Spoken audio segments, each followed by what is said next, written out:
In this house, we may eat Star Wars for breakfast, but we eat Lord of the Rings for second breakfast. Second breakfast. That sweet Middle-earth goodness.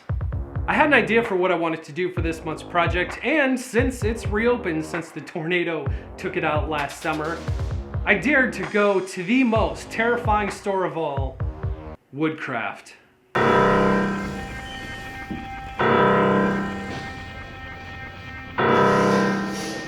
And I picked up an 8-quarter piece of cherry. Originally, my idea for this block of cherry was to involve laser cutters and routers and to try something new, but FabLab here has exploded in popularity, and so the laser cutters have all been booked out for like a month. Luckily for me, no one really uses the shop and the tools that are in the back of FabLab, and so I'm going to try something completely different.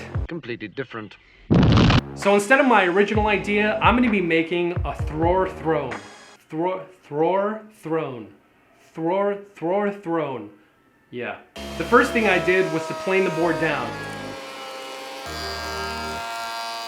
And then I found a picture of the throne that's a statue that Weta Workshop created. And after scaling the throne to the size that I wanted, I measured and figured I was gonna need 1/4, 3/8, and 5/8 inch thick pieces. 5/8 thick. So I took my piece to the FabLab shop, cut out my first piece down to width,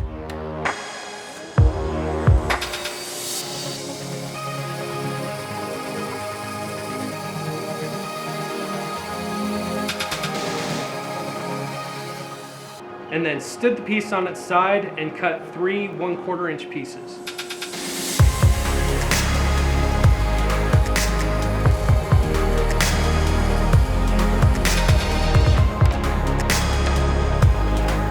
I then took the picture into Inkscape, used the Bezier tool, and started to shape out the different front pieces of the chair.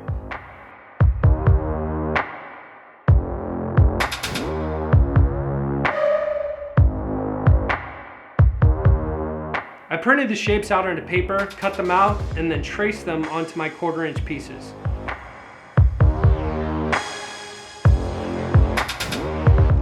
And then cut them out with the bandsaw.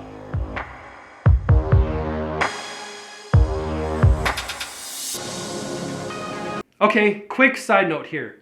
Cutting cherry hardwood creates a lot of dust, so I should have been wearing a mask here. I wasn't, I fixed that. But just so you know, always wear a mask whenever you're cutting wood like this. Okay? Moving on.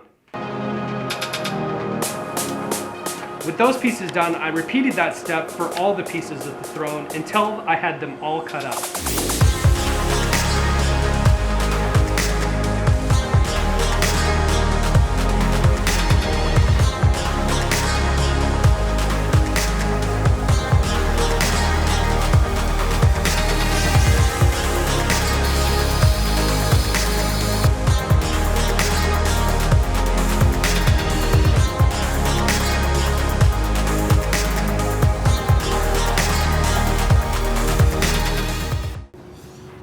So this is what the stand's gonna look like, minus the clamps. But before I put everything together, I need to figure out where I'm gonna put the plug for the phone, and of course, I need to sand all these pieces down.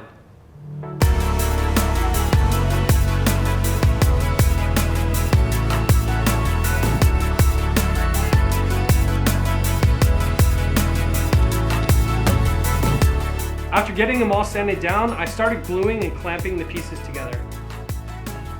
I took some of the gloves back to the sander to even out some of the edges and to smooth down some of the rough parts.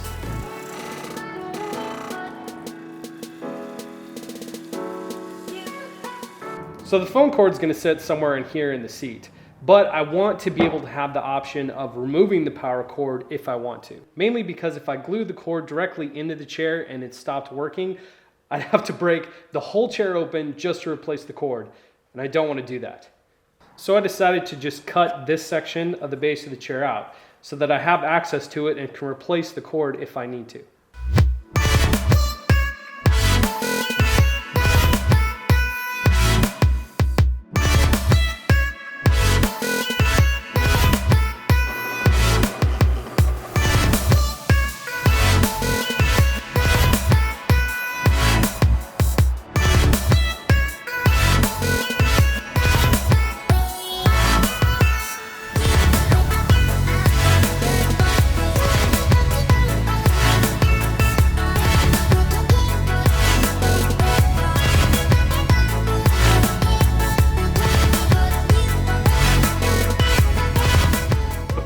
picture, there are more layers on the back of the throne, but since you don't see them, I didn't think they were all important. I did, however, take a spare piece of the cherry and mounted it to the back of the base of the throne, just to give it some stability so it wouldn't fall back over easily.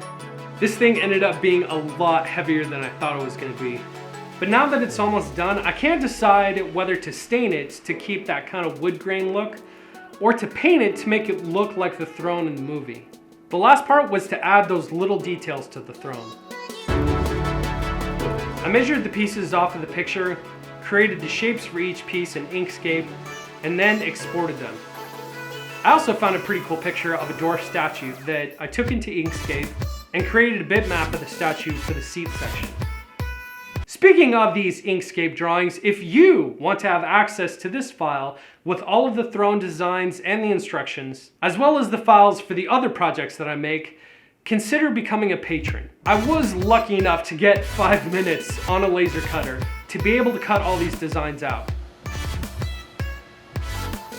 It would have been insane to try and cut all of these intricate designs out by hand, which I would have done anyway.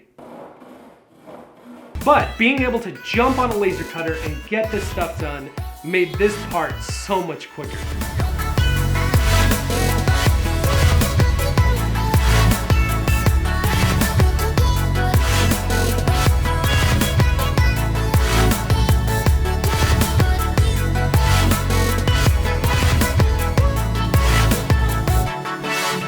After gluing all the designs to the throne, I took a screwdriver and etched out the diamond designs on the side and the front of the base.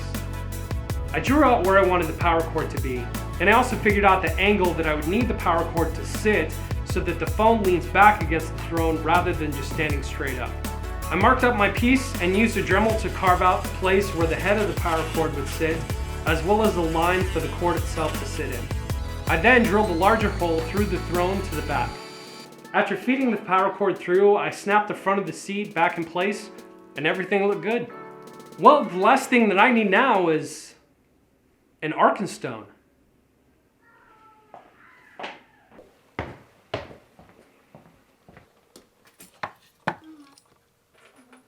Can I use this jewel for my craft? Yes. Thank you. Now that it's done, the only thing left to do is to get some cool product shots and to cue that epic kind of music.